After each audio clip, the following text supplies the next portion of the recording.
Hey guys, KS here. Thanks for joining me today as always. So it occurred to me, it's been a little while since we've just had a good conversation video, and I've been thinking about the subject for today's video, accuracy, for a long time. And the reason is, you guys leave so many great comments on all the different videos that are on the channel, and a lot of those comments have to do, to a certain degree, with accuracy. Now, it could be something, maybe it's my accuracy with a particular gun or something like that, and it can range anywhere from, hey, it looks like you shot that pretty well, it's some pretty good shooting, or hey, you should find a different hobby and never pick up a gun again. You know, there's all kinds of comments there. Of course, it is what it is, and we're out there for the world to to leave their mark on, for sure. But take everything with a grain of salt, of course. But sometimes those comments are also talking about your own accuracy or your own experience with a particular firearm. And hey, I had some fun with some buddies, and we took the gun out to 75 yards, and we were drilling targets and that sort of thing. And it's really fun to hear those types of things. And so I wanted to come back and circle back around with accuracy and talk about it a little bit. Now, let's set the playing field here, level set for a moment or two, and accuracy, will define it as the quality or state of being correct or precise. So precision definitely has something to do with accuracy. And as you guys can see here, I put a couple of targets out here, and I have to tell you, I don't normally keep targets. That's not a thing with me. Usually when I'm done, I trash them. That's it. And I occasionally I'll have a comment saying, hey, you should show us the targets on the table as you're talking about it. It's a great comment for sure. I just generally don't keep the targets. That's just kind of a me thing, and it's a lot more clutter on the table, as you can see here. But I have kept a couple because I knew I was going to be doing this video at some point in time, and so here I am now.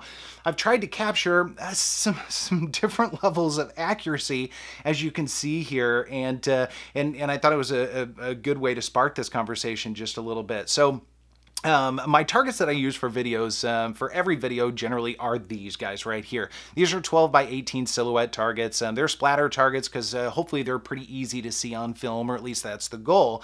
And I generally shoot from 7 to 10 yards when I'm filming. Now, when I'm not filming, I'm not always using these targets. I might use something that's a little bit bigger, so it's a little bit more cost effective. It's paper and not splatter and that sort of thing. Go way back in the channel and you'll see the targets that I use when I'm not on film. But I might widen that scope, that distance, a little bit from maybe something like 5 to 12 yards. And it all depends on a couple of things.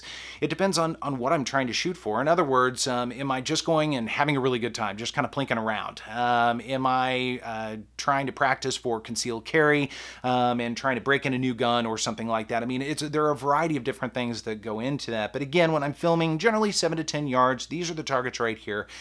So in terms of this target right here, I think this might have been the CZ-P10C, somewhere 7 to 8 yards, something like that. And this is a relatively normal target for me. Now, I'll admit, there are usually a couple more flyers around there. Let's face it, it's on camera, I can't deny it.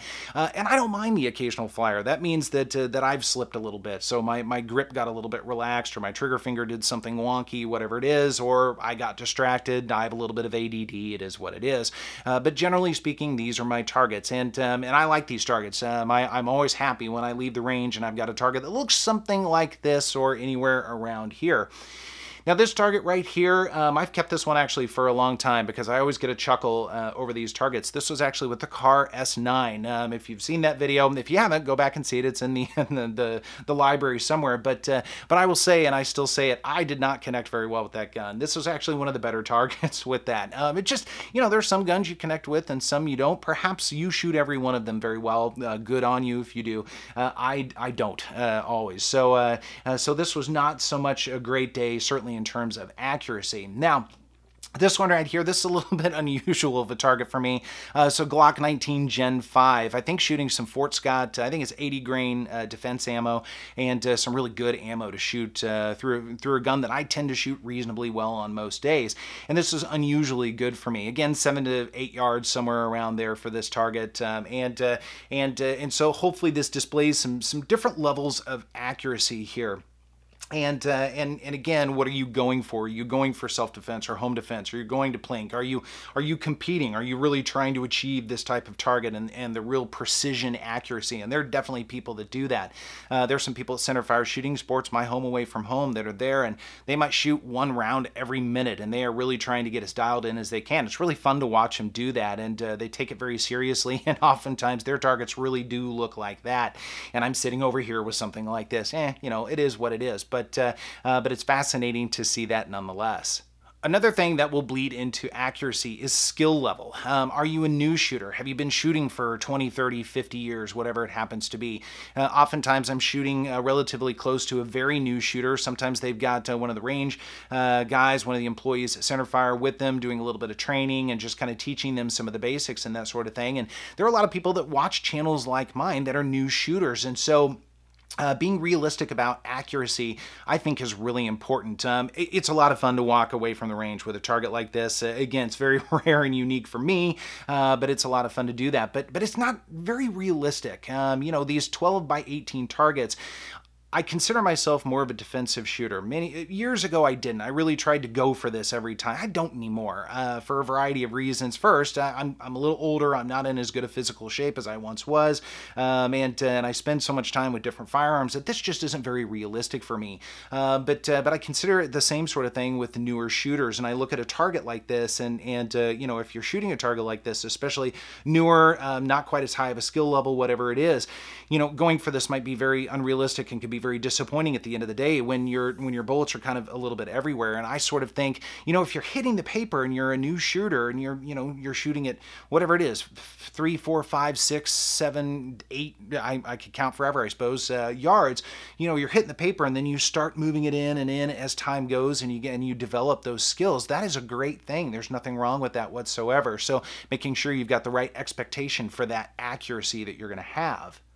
But then there's also, again, being realistic about the application. Again, is it competition? Is it plinking and kind of messing around, throwing the target all the way at the end of the range and just seeing what the gun will do? That is a lot of fun for sure. Or is it practical application? Is it maybe self-defense, home defense, something like that?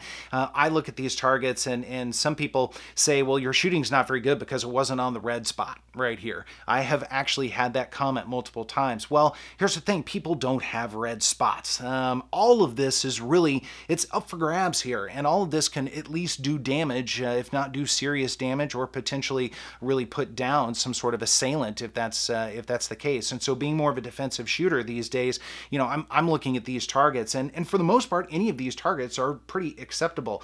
Now, I'm not as fond of this target right here because obviously the accuracy was slipping quite a bit. Just not a good gun in my hands, but self-defense wise, all the targets hit on the paper, even this one right here. And if it was a human silhouette at 7 or 8 yards, something like that, it still would have done the job.